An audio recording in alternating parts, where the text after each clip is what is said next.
Shalom, shalom. Yeah, Salaki, this is gonna be a part two.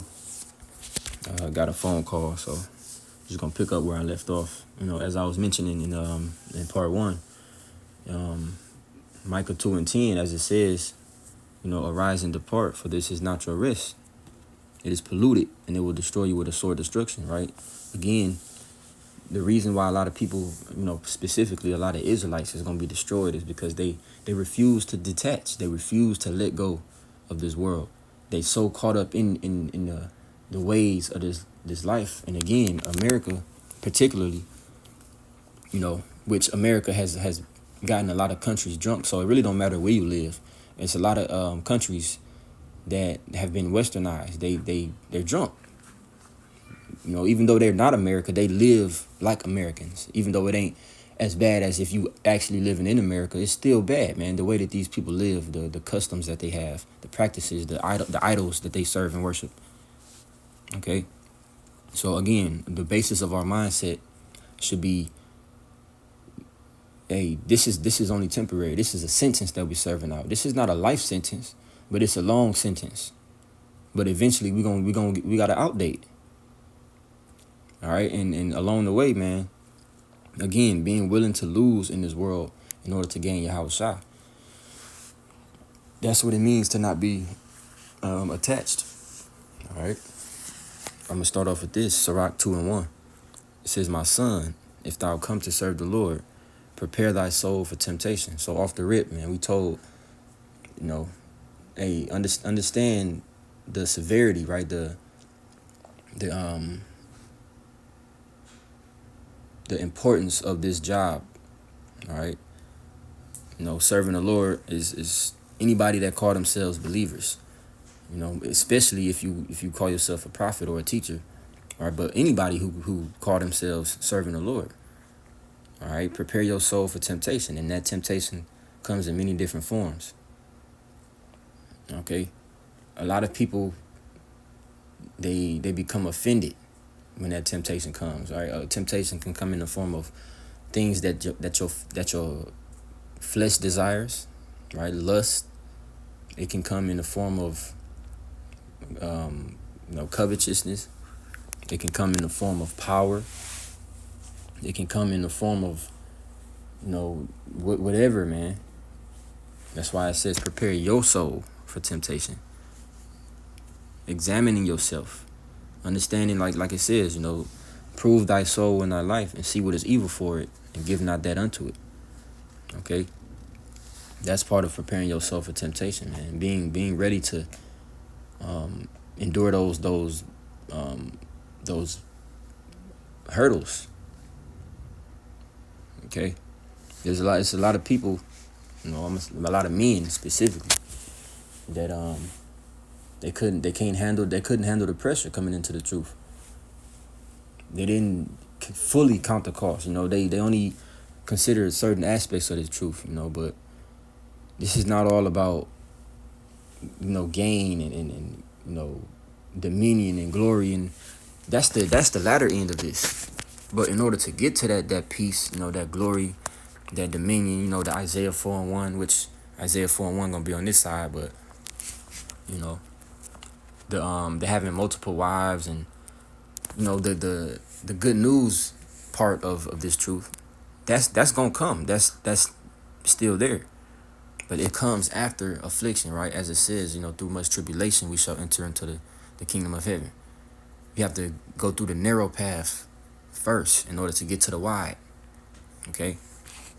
A lot of people, they can't handle losing their wives. They may have been married for so many years, but then as soon as you came into the truth and you take a different path, now things start to change. You start losing relationships. You start losing jobs. You start having unexpected car trouble, and you just starting to. It seems like you taking a downward spiral in your life. But again, prepare your soul for temptation. Those things are tempting you to give up. It's those things are tempting you to give in and to fold, to break. But through endurance, that endurance brings you more strength. It brings you more tolerance. Okay, every challenge, is setting us up for a greater challenge. If you can't handle those lesser challenges that wisdom brings you, right? You're awakened to this truth, and as the scriptures say, wisdom will try you by crooked ways, meaning once you come into the knowledge of this truth, you're going to be tried. You're going to be tested in the sense of whether you're going to apply and execute that wisdom. Right? You start losing relationships. People start acting funny around you, but they trying to make it seem like it's you. People start looking at you sideways. He think he better than somebody, or no, the people trying to pull you back in. Hey man, you remember when we used to smoke every day, man? We used to match blunts, and you used to be a stoner, man. What happened? You changing. I don't know you no more. Or your wife, hey, what happened, baby? We used to go out so much. We used to party. We used to do this and that, and you got boring. What happened? Those things are just spirits that's on them, tempting you to draw back. But you have to be able to endure that, and you have to be able to know when, okay, if people that's in my life is not willing to accept what I'm about, what I'm a part of, because this is not no movement. This is not no program that we're a part of. This becomes your life. Okay, this becomes your everyday. This is your identity. This is not just something you do on the weekends. No, this is every day. So if people aren't willing to accept that, then those people are not meant to be in your life forever, man. All right, verse 2, Sirach 2:2. Set thy heart aright and constantly endure, and make not haste in time of trouble. Okay, getting your mind right. If when you begin to understand, okay, I see what's up, I see what's going on. Even though I don't want to lose nobody, I'm willing to. I love my family, but if my family in any kind of way is hindering me from serving Yahawashi and Yahawashi, from seeking out my salvation with fear and trembling, then I'm gonna separate myself. If these people are trying to pull me back into a negative, destructive mentality and lifestyle that I left behind, that I've been cleansed from, I'm no longer affiliated with those people, because those people don't want to see me grow. They're miserable and they want to see me miserable. That's fine.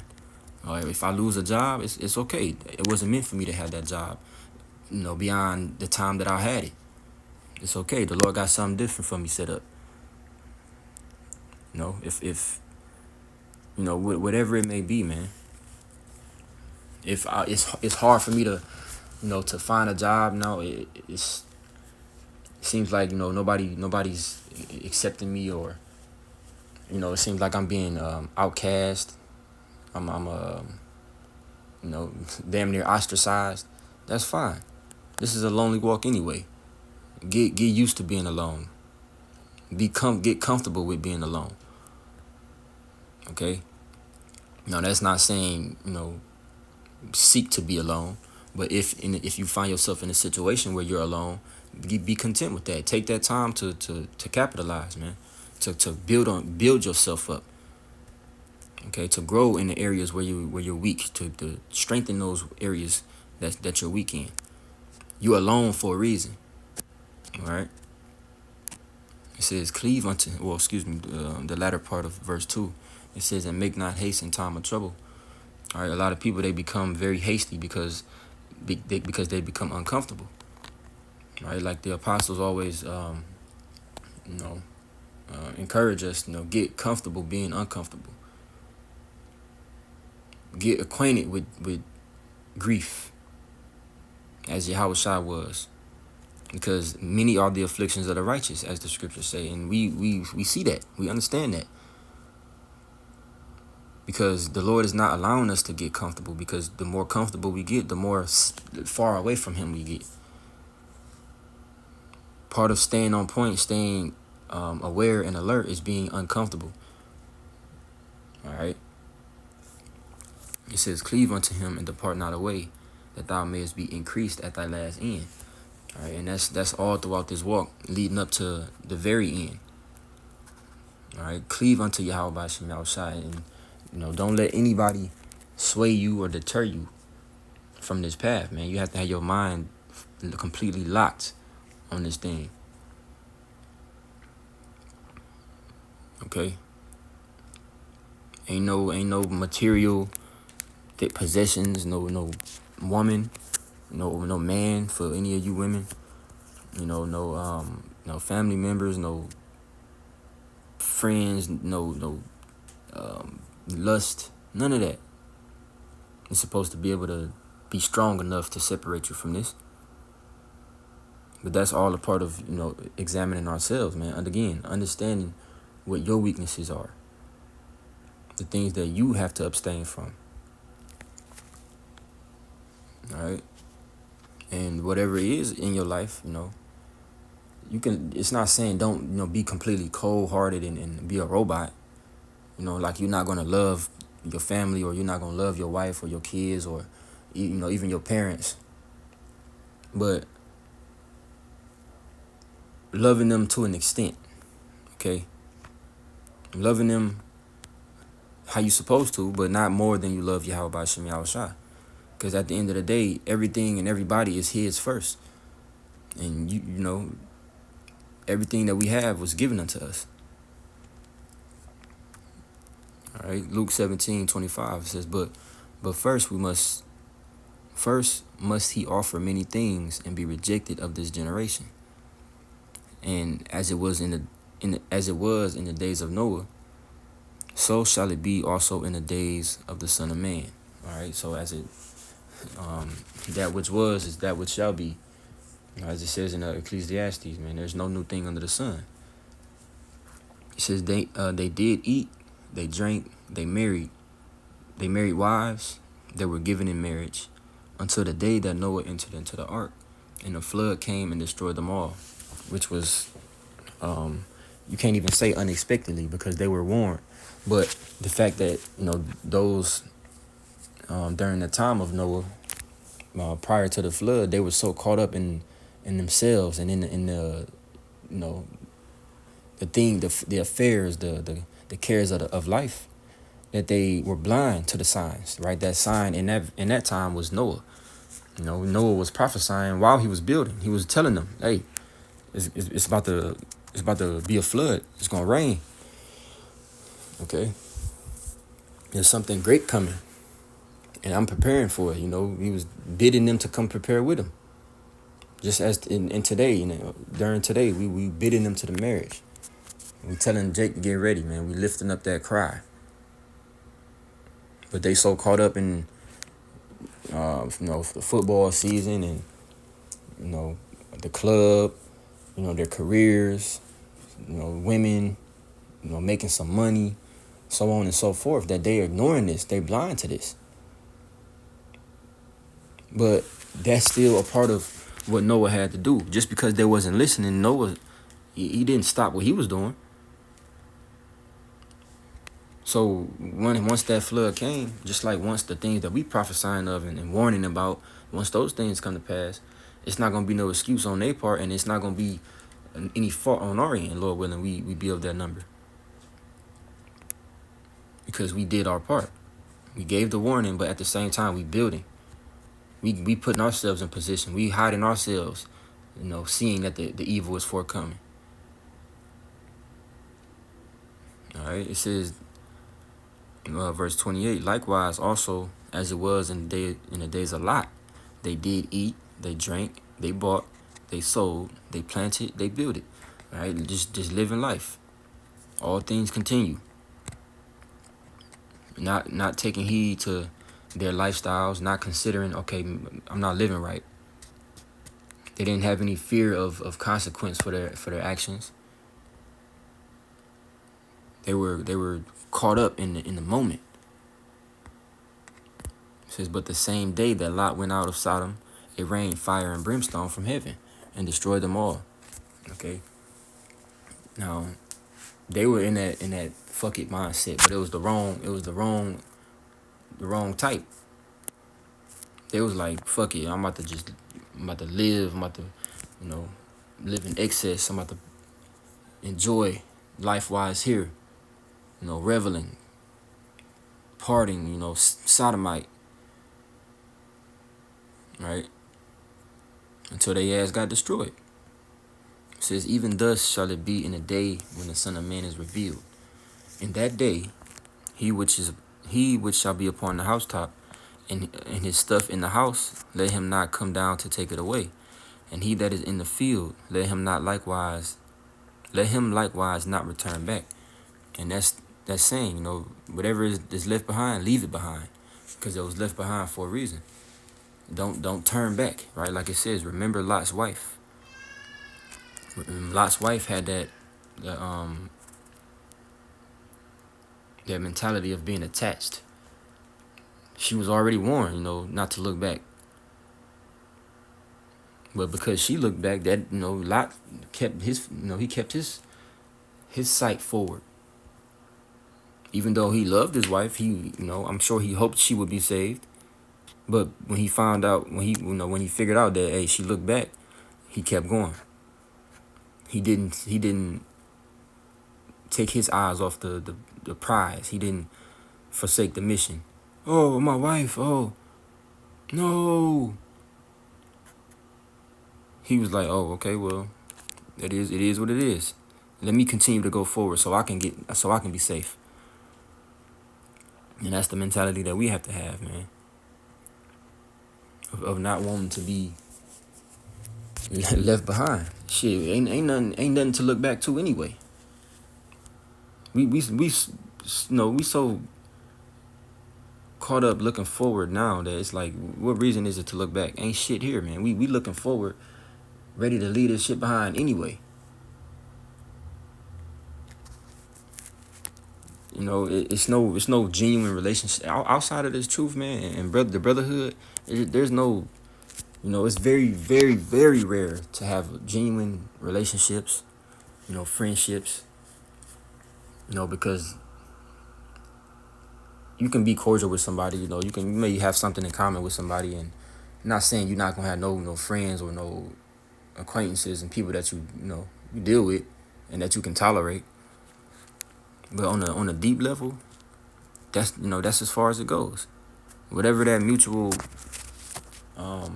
ground is, that it don't go no farther than that. Right? But the brotherhood, we all in the same mind, man. We all seeking the same thing. We all believe the same thing. So this is different. These people, they ain't looking beyond being a passport, bro. They not looking beyond being hitting the lottery, hitting the jackpot, building up some business, becoming a CEO, traveling the world. They ain't looking beyond that, man. We talking about kingdom mind. They ain't thinking about having the heathens as an inheritance, being immortal, living forever in righteousness. They not thinking about having a lineage that can't be numbered. Having all of these wives and bringing forth the nation of Israel. They're not looking forward to being joint heirs with Yahawashi. They're not looking at those things, man. Those things that they're looking for, their aspirations, their motivation, that's cool. But that's limited. That only goes so far. And it's corrupt. It's tainted. It's not perfect. It's temporary. And it can't save you. But what we a part of is all of the above and then some. Verse 33, whosoever shall seek to save his life shall lose it. And whosoever shall lose his life shall preserve it. Okay? And that's talking about this life as we know it. Okay? Losing your life that you were comfortable in, that you even expected. Oh, I thought I was going to be this, this artist or this musician. I thought I was going to be this CEO of this company, and I was going to set my family up for generational wealth, and we was going to do it big. I got so much talent. I had so many opportunities and this and that. I had my family, my wife. Okay, well, if by chance you lose that, be okay with it. It's not saying it's gonna be easy going through it. It's not saying it's gonna be just a walk in the park. But don't let that shit hold you down, and weigh you down to the point to where you become unfruitful. You start slacking and you start becoming cold or lukewarm. In your passion, in your fervency.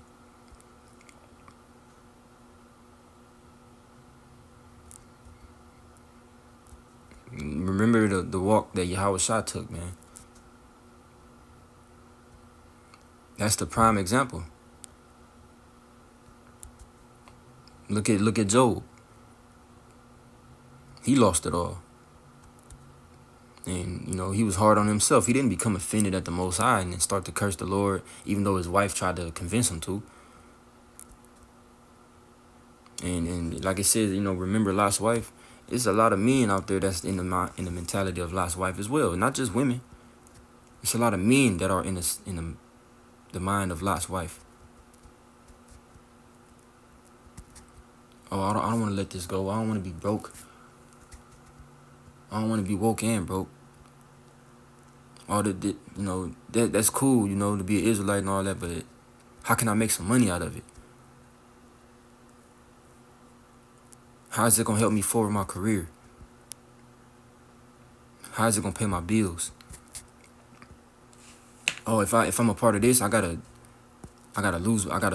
be willing to lose people. I don't want to lose nobody. I like what I got. I want to add to what I got. I don't want to lose anything. Okay, well, this ain't for you. Go do you. Go live your life, man. Hebrews 12:7. It says, if ye endure chastening, Yahweh dealeth with you as with sons. For what son is he whom the Father chasteneth not?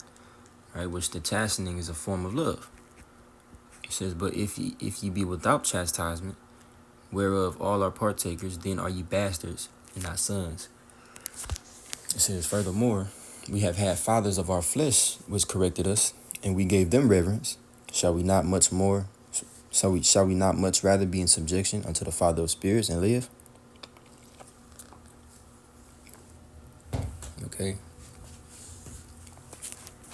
It says, for they verily for a few days chasten us after their own pleasure, but he for our profit, that we might be partakers of his holiness.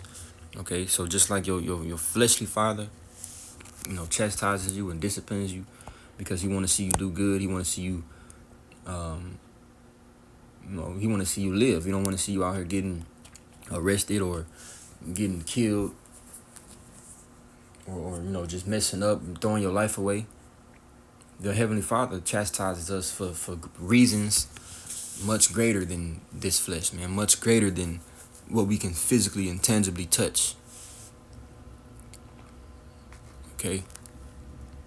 It's for our benefit, man. For the long run, man. The spiritual aspect of it. Just as our fleshly fathers, man. Okay? When the Lord, like another form of chastisement that we receive from the Lord is when we get things and people taken out of our lives, man. A lot of times we think that there's things in our lives that we supposed to have, that we even become attached to, but then when those things is taken away, we kind of fight against it. We don't want to let it go because we thought we were supposed to have it. We thought that person was supposed to be a part of our lives. We thought, this was good for us, but it wasn't. And the Lord is trying to show us that that thing or that person that was in your life is not supposed to be there. It served its purpose in the appointed time that it was in your life. Now it's supposed to be separated. The Lord trying to show you that it's something out there, something else, someone else, and we have to be willing to accept that.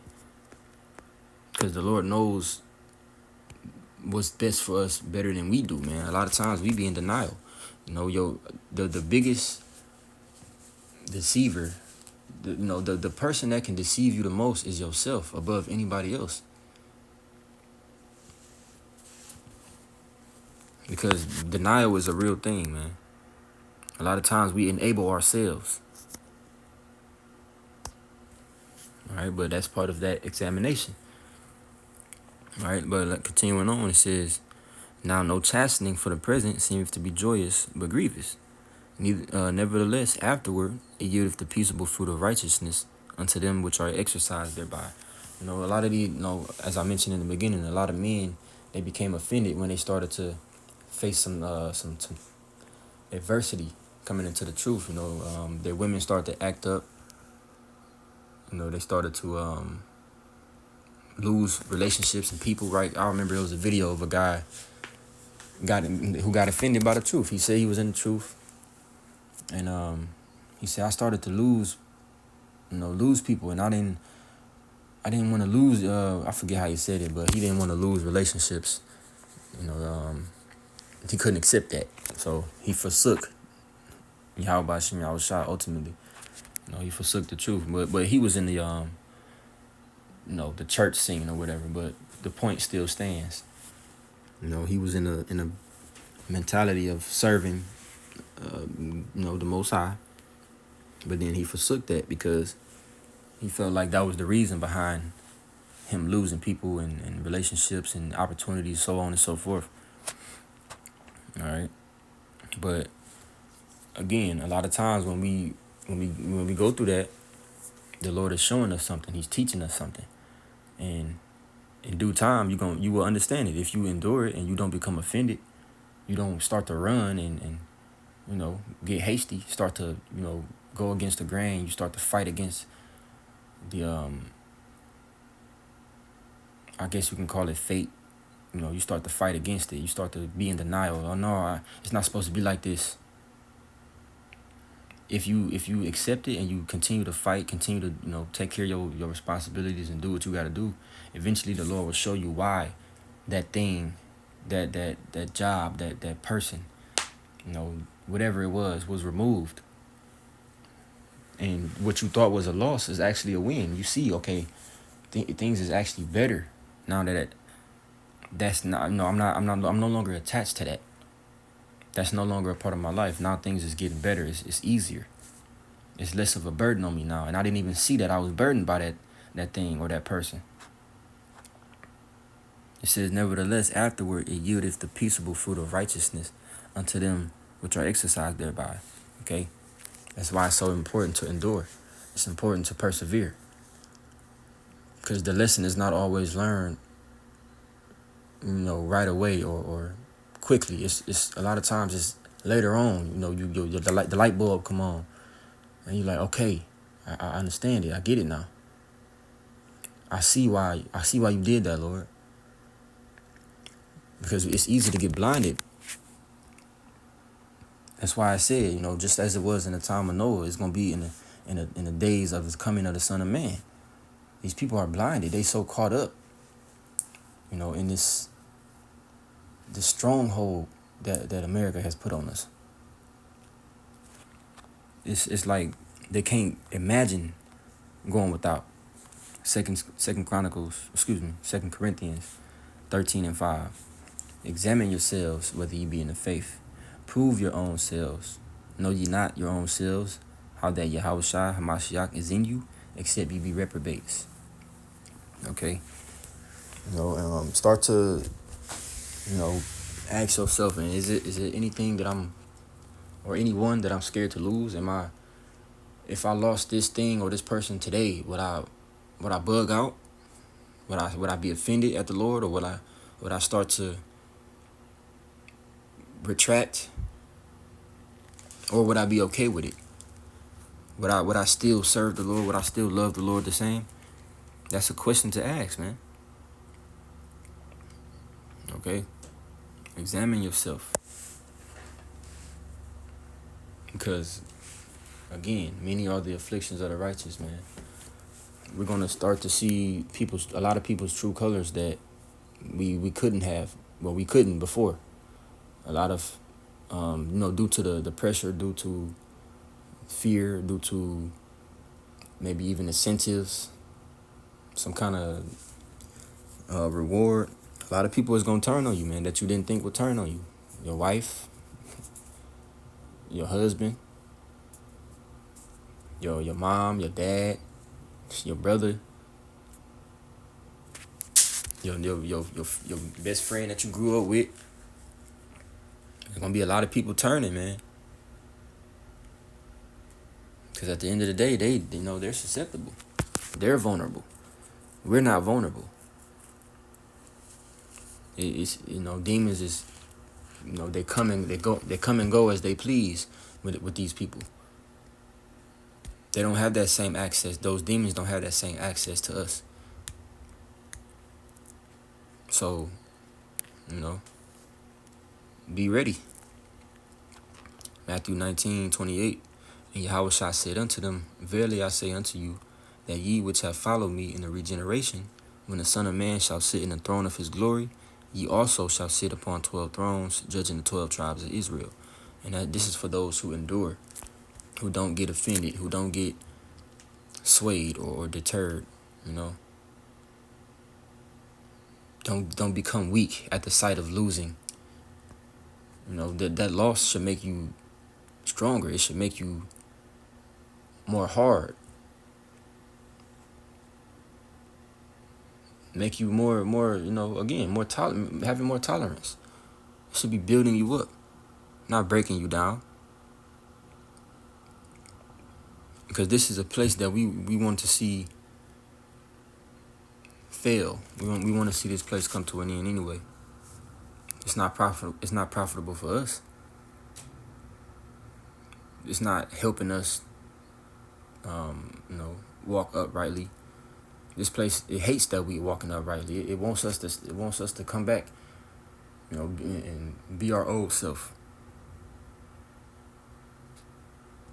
Go pick that blunt up again. Go get back involved with that gang or that, whatever activity, whatever wicked activity you was a part of. Go do that again. This place don't want to see us flourish and win and prosper. So why would we want to continue, see this place continue on?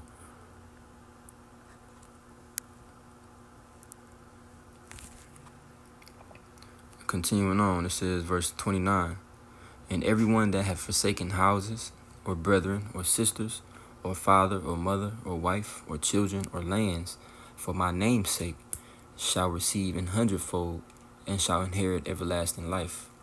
Okay? And as much adversity as Job went through, once he endured it and overcame, in due time, and the Lord blessed him with everything back times 2. Now, that's still being on earth, let me rephrase that, because the kingdom of heaven is going to be on earth. But that's everything that's not perfect, right? The Lord blessed Job with everything back times 2. But even then, it wasn't perfect. It wasn't flawless. Everything that we're going to receive, right, that's promised to us if we endure, that 100-fold is going to be so much more. And it's going to be perfect. It's going to be completely flawless. And it's going to be in righteousness. So the enjoyment of those things, whether you lost your children, you lost your wife, you lost your house, you lost jobs, you lost material things, cars, whatever it may be, you're going to receive all of that back. You're going to have plenty of wives. You ain't going to be stressing over one, or any for that matter. You're going to have I can't even say castles, because these devils, they live in castles, man. We're going to have stuff so much better, man. We're going to have planets. Can't even imagine what the dwelling places on those planets going to be like.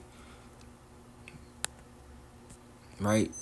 You losing you losing sleep. You're going to be able to rest as much as you want to, man.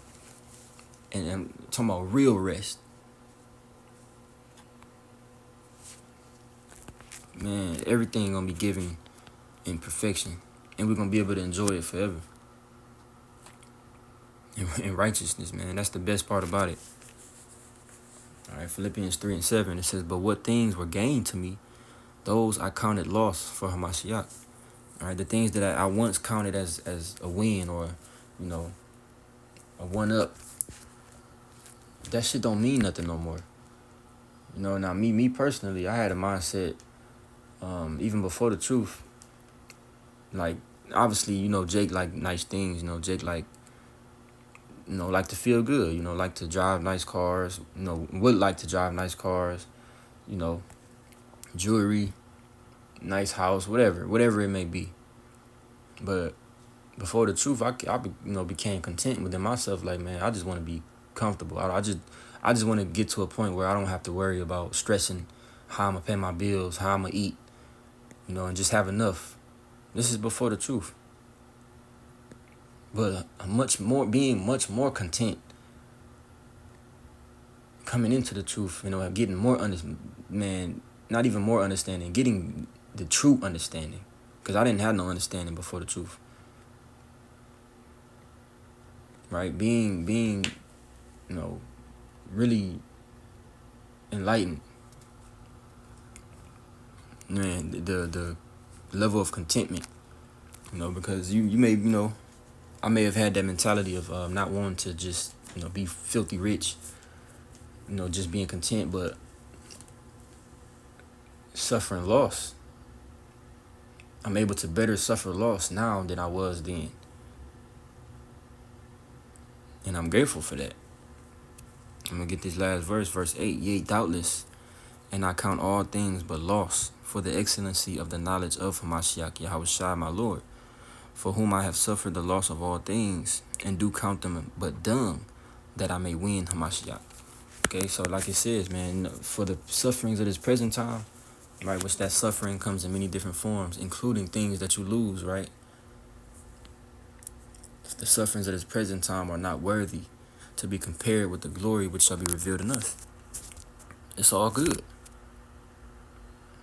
It's all good, man. Just stay solid, stay grounded, stay steadfast.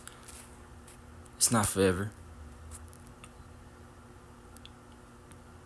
Whatever we're going through right now it's a setup for what's to come, as long as we endure.